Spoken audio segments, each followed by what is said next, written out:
Hello Internet, I'm Mike and I have opinions.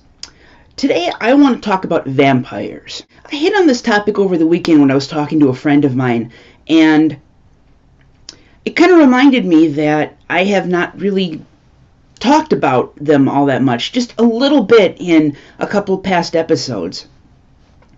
Now, I come from a kind of a folkloric background. I took a class in college about the origins of vampires back in Slavic mythology, and it was interesting because the origins of the vampire are basically the same as the origins of a lot of paranormal creatures. Basically, when you think about it, and when they first were being talked about, vampires and werewolves were the same creature. They didn't differentiate. That came later, a lot later. You didn't really see a definite, split in the two creatures until until the 1700s. The first use of the term vampire in a story was by a man named Polidori, who wrote a story called The Vampire. And from there you started to see the tropes that we now associate with vampires show up. Long-lived, feasting on blood, all of that. What's interesting, though, is while people point to Dracula as being the definitive modern vampire epic, and that is true to an extent, in Stoker's notes, he points to an earlier story that inspired much of his thoughts on vampires, and that was a little short story called Carmilla.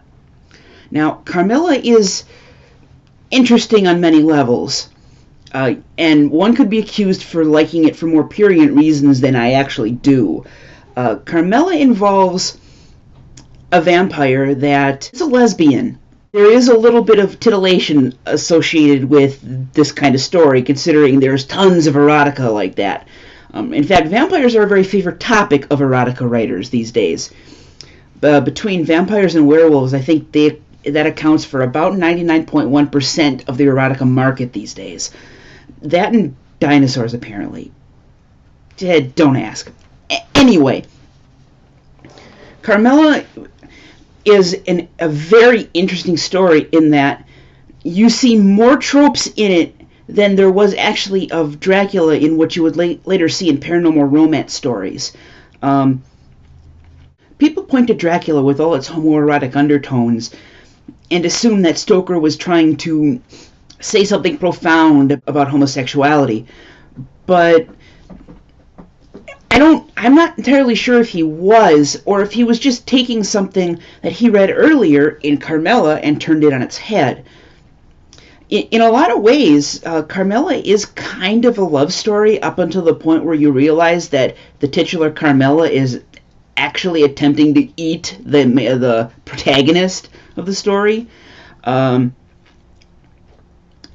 not in that way. I mean, literally eat her life force, because she's a vampire. Duh. It's a fascinating little story, mainly because it leads to a great many tropes that you would see later on. And it's actually a very good story. I would recommend people read it if they're at all interested in vampire literature and where it came from, because I think you'll find that a lot of those undertones are underplayed and not quite so blatant that you'd find in more modern stories.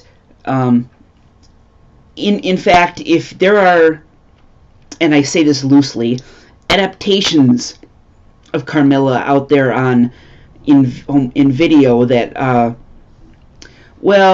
don't really resemble the original story in anything except the name. And they're pretty much just erotic romances. What are you going to do, right?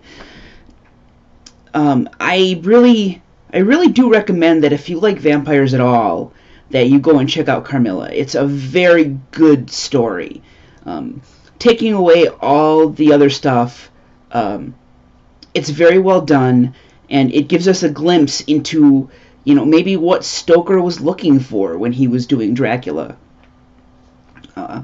And, obviously, you should also read Dracula, because Dracula is actually very good. I've read it twice. And once you get over the style it's written in, it's written mainly in letters and diary entries. Once you get past that, you can see why a lot of people have latched on to the story as being something that, is a very classic in nature. And I really do think it is a classic. Definitely try out Dracula. I think you'll notice that you'll see a lot of stuff in there that a lot of movie adaptations either play down or excise altogether. I think that it's important to realize that if you're going to write a story about vampires, they're not just uber sexy people. They're monsters, okay? As much as you can play up the aspects of the characters about fighting against their inner demons, blah, blah, blah, they're monsters, and they should be written as such. They should have fewer inhibitions as to what they, as to violence or as to lust and that sort of thing. And one thing that they should never do is sparkle. I cannot stress this enough. The Twilight style of creature are not vampires.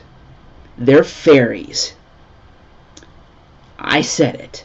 They're fairies. They're creatures of the Fae, of the Never Never, if you're a fan of the Dresden Files. They're not vampires. I'm sorry, but there are plenty of fairy creatures out there that feast on blood that you don't need to call them vampires. Seriously, guys, they're not vampires. Please stop calling them vampires. Please stop. So, until Friday, I have opinions, and so should you.